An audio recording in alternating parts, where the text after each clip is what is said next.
Matthew chapter 27. When daybreak came, all the chief priests and the elders of the people plotted against Jesus to put him to death. After tying him up, they led him away and handed him over to Pilate, the governor. Then Judas, his betrayer, seeing that Jesus had been condemned, was full of remorse and returned the 30 pieces of silver to the chief priests and elders. "I have sinned by betraying innocent blood," he said. "What's that to us?" they said. "See to it yourself." So he threw the silver into the temple and departed. Then he went and hanged himself. The chief priests took the silver and said, "It's not permitted to put it into the temple treasury, since it is blood money." They conferred together and bought the potter's field with it as a burial place for foreigners. Therefore that field has been called Field of Blood to this day. Then what was spoken through the prophet Jeremiah was fulfilled. They took the 30 pieces of silver, the price of him whose price was set by the Israelites, and they gave them for the potter's field, as the Lord directed me. Now Jesus stood before the governor. "Are you the king of the Jews?" the governor asked him. Jesus answered, "You say so." While he was being accused by the chief priests and elders, he didn't answer. Then Pilate said to him, "Don't you hear how much they are testifying against you?" But he didn't answer him on even one charge, so that the governor was quite amazed. At the festival, the governor's custom was to release to the crowd a prisoner they wanted. At that time, they had a notorious prisoner called Barabbas.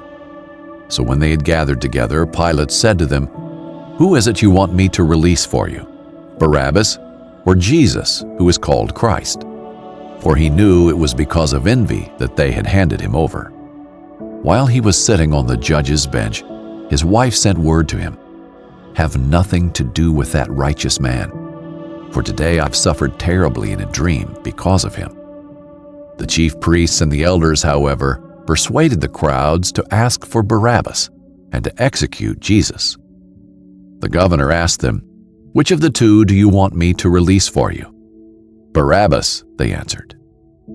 Pilate asked them, "What should I do then with Jesus, who is called Christ?" They all answered, "Crucify him." Then he said, "Why? What has he done wrong?" But they kept shouting all the more, "Crucify him."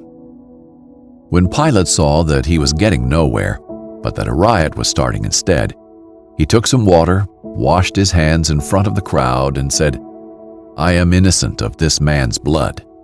See to it yourselves." All the people answered, "His blood be on us and on our children."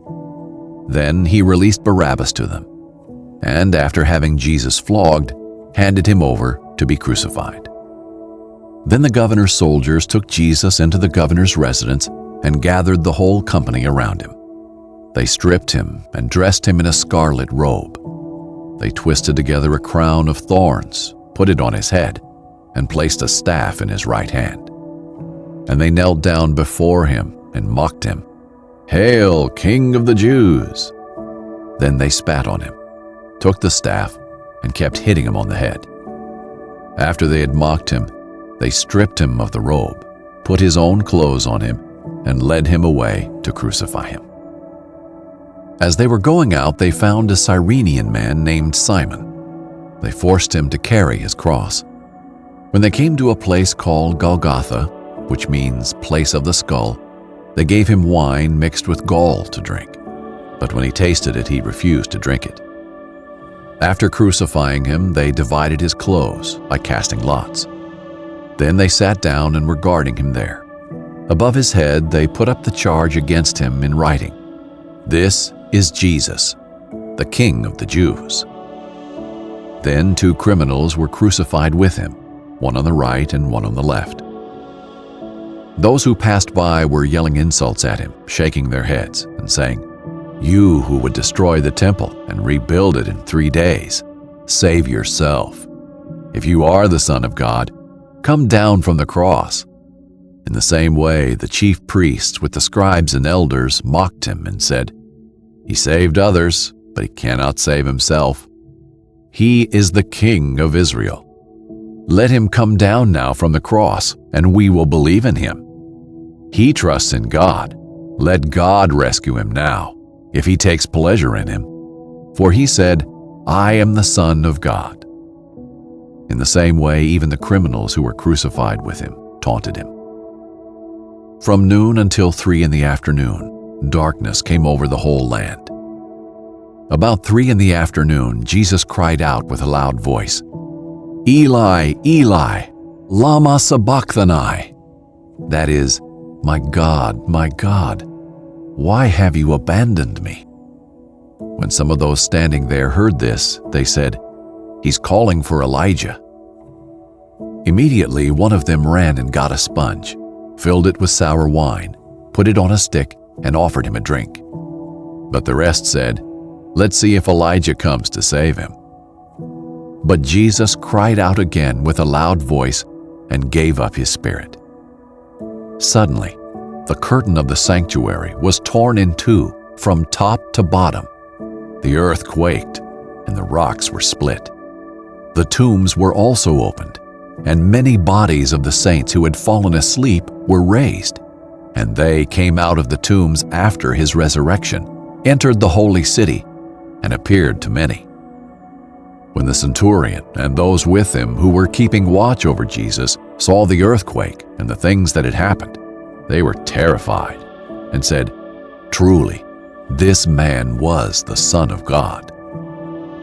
Many women who had followed Jesus from Galilee and looked after him were there, watching from a distance. Among them were Mary Magdalene, Mary the mother of James and Joseph, and the mother of Zebedee's sons.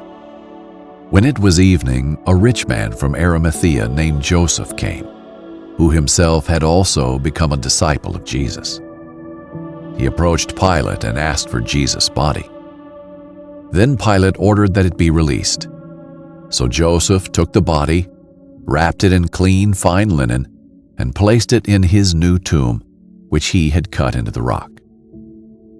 He left after rolling a great stone against the entrance of the tomb. Mary Magdalene and the other Mary were seated there, facing the tomb. The next day, which followed the preparation day, the chief priests and the Pharisees gathered before Pilate and said, Sir, we remember that while this deceiver was still alive, he said, After 3 days, I will rise again. So give orders that the tomb be made secure until the 3rd day. Otherwise, his disciples may come, steal him, and tell the people he has been raised from the dead. And the last deception will be worse than the first. Take guards, Pilate told them. Go and make it as secure as you know how. They went and secured the tomb by setting a seal on the stone and placing the guards.